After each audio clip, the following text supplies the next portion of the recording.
Hello hello नमस्ते सबैजनालाई। आज हामी फिस बनाउन गइरहेछौँ, माछा खाने हैन त। So this is the process, let's begin. It's already begin actually. So यस्तो मेरिनेट गरेर कढाईमा राखेर एन्ड फ्राई गरेर मसाला मिक्स गर्ने, मजाले मसाला मिक्स गर्ने अनि बल्ल टेस्ट आउँछ। हाल्दै जाम।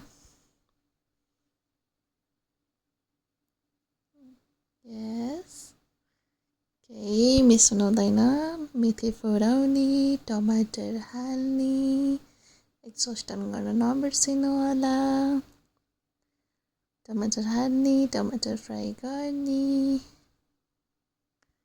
एन्ड देन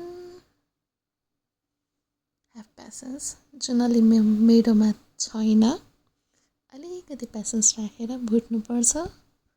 मजाले टमाटर फ्राई गर्ने अनि देन ओके रातो हुने खुर्सानी हाल्न नबिर्सनु है।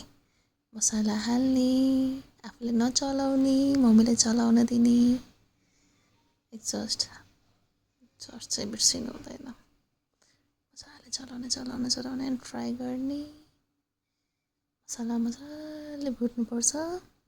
नुन हाल्न बिर्सिनु हुँदैन, मिठो हुँदैन नत्र भए।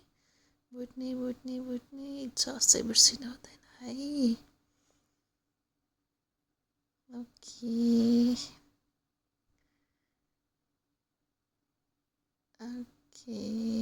अझै फ्राई गर्नुपर्छ।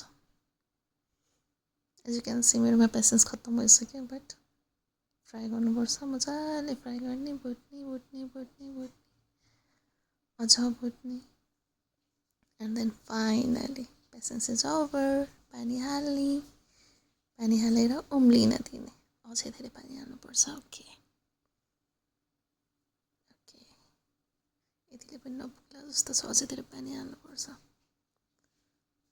Okay it's boiling. टाउको हाल्नुपर्छ है फर्स्टमा। टाउको हाल्ने and then without having any patience सबै माछा हालिदिनुपर्छ। ओके हाल्यो अनि छोप्ने हाल्यो, मजाले सबै रसमा डिप गरेर राख्नुपर्छ। अनि देन छोपिसकेपछि यसरी चाहिँ नगर्नु होला है, धेरै तातो छ। And then our fish curry is ready and it's looking yummy. Thank you.